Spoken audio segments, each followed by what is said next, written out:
Okay, so I have been daily driving the Redmi Note 14 Pro for some days now. It is actually supposed to be an upgrade to the Redmi Note 13 Pro of last year. So in this video, we're going to determine if really it's an upgrade and also some of the not so good experiences I've had since I have been using this phone. Usually, I would start with the design of this phone, and yeah, that's what I will also do today because compared to the Redmi Note 13 Pro of last year, they have completely changed the look of this phone. And unlike the flat size that we had with the Redmi Note 13 Pro, this one is now curved, obviously to make it sit well with another new stuff, which is the curved display. So yeah, huge changes were made everywhere around the look of this phone, and I would say it is subjective. You either like this new design or you don't, but you can share your thoughts with me in the comment section below. The phone also comes with some basic accessories in the box, like this colored flexible case. So there's actually nothing like discoloration after using it for a while. We also have a 45 watts charger and cable. Now 45 watts. If you use the Redmi Note 13 Pro, then you probably understand the reason why I had to repeat that, because yeah, that is the very first downgrade you will notice. Last year we had 67 watts, this year 45 watts. But before you start to feel disappointed, I want you to know that this phone comes with a massive 5500 mAh battery.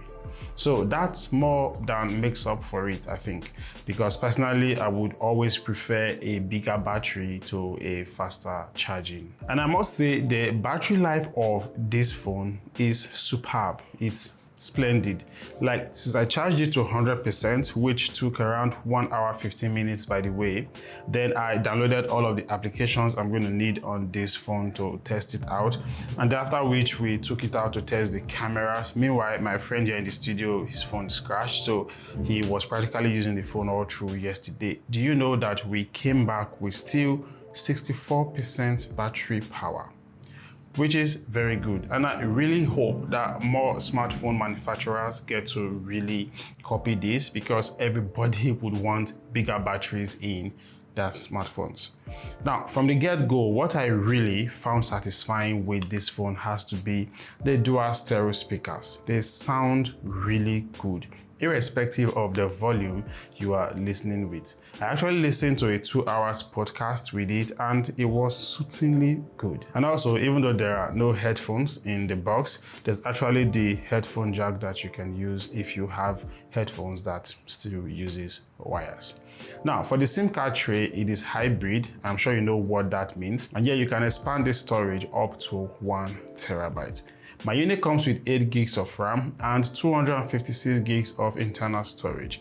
It's an LPDDR4X RAM and a UFS 2.2 storage. So that means transferring files from this phone to your laptop will be pretty fast. Though, when I was making this video, I don't have any idea what the cost of this phone will be, but just look at the description of this video, and of course the pinned comment, I will update it there definitely.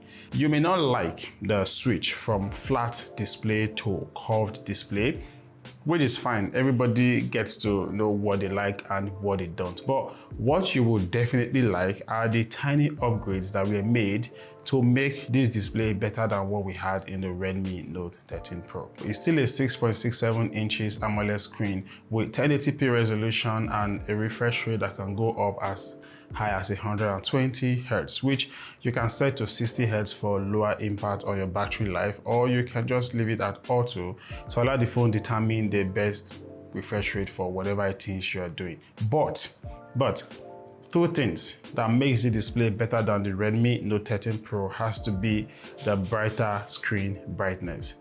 It can go up to 1800 nits, so it is more usable outdoors. And the display also is protected by Gorilla Glass Victus 2. Now that's some flagship level shit, honestly.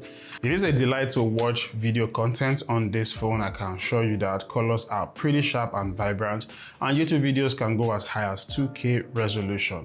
And with the exceptionally good high quality stereo speakers that it comes with, I'm guaranteeing you definitely have a very great video viewing experience. Now, the powerhouse of this phone, the powerhouse that drives this phone is a MediaTek Helio G100 Ultra chipset. Compared to the G99 Ultra chipset in the Note 13 Pro of last year, it isn't so much of an upgrade, if you ask me. That said, performance on here is pretty solid, I would say. Apart from it being able to handle all of your basic phone functions like breeze, very smooth.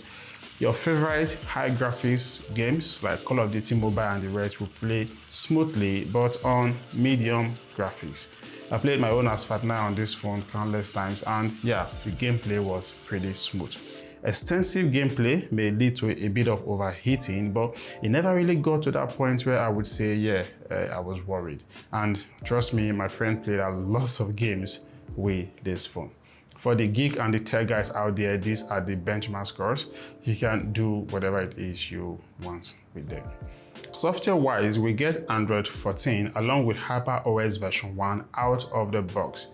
And if I had to go by the promise they made with the Redmi Note 13 Pro, then I'm sure this device will get at least 3 major years of OS upgrade. Now, HyperOS for me, I would say, yeah, it's a bit good and stable right now. And then also it comes packed with some really nice features. However, the experience for me leaves a lot to be desired, as there were a lot of bloatware applications pre-installed on the phone, were just too many, and some of them were serving me ads countless times. But it wasn't all gloom. Yeah, there are some really interesting AI features on this phone too, which I would really want to talk about. I actually noticed two. The first is Google Gemini, which you can activate by just long pressing on the power button right here.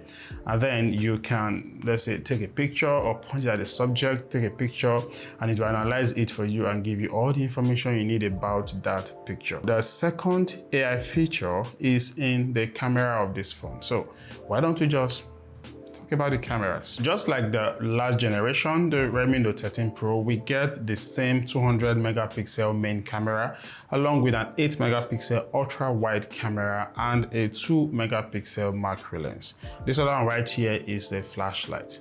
So no improvements in the rear camera specifications, but at the front, we actually get a bump from 16 megapixel to a 32 megapixel selfie camera. So good stuff. Now, the phone takes some pretty good pictures, like what you're looking at right now. Colors were correctly represented, and with the 200 megapixel sensor, you get some really detailed images, which is pretty fine. However, I wasn't really impressed with its performance when there is a human subject in the picture. Dynamic range wasn't so great, even though these pictures were taken in well-lit environment, like practically on the street. And sometimes there were some inconsistencies in the processing too, so you get some pictures you really would not like. Let's hope that a few software updates will get to fix all of that. Now, here are some selfie samples from the front camera. I was really impressed with the results compared to the back camera. Videos with this phone, the back camera can go only as high as 1080p 30 frames per second. At least 2K or even 4K video quality will not be too much to ask for, because it is a Pro version, so it has to have better camera quality than the regular Note 14.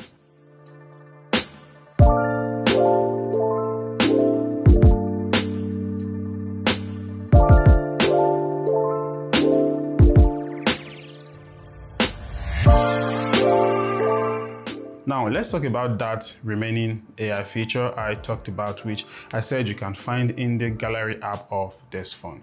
Now, when you open a picture and tap on edit, you will see this AI label, which allows you to use AI Erase Pro to remove objects or humans from a picture.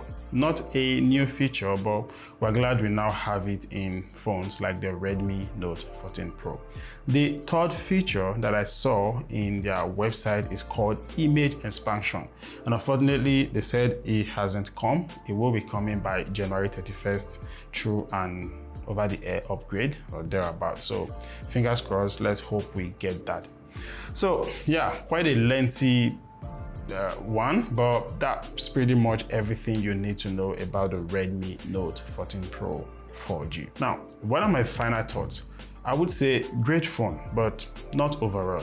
Design is subjective, you may like it or not. Display is top quality, the speakers sound really great, software is stable and has few AI features, so yeah, it is 2025-ish. Then fast charging is good, battery impressive, but for the cameras, no, it kind of like fell short right there. But like they say, you can't have it all in one phone. If you do, then that phone is a flagship, and honestly, this phone doesn't come close to a flagship. But what are your thoughts? Let me have them in the comment section below, and that would be it for me. I'll catch you in my next one.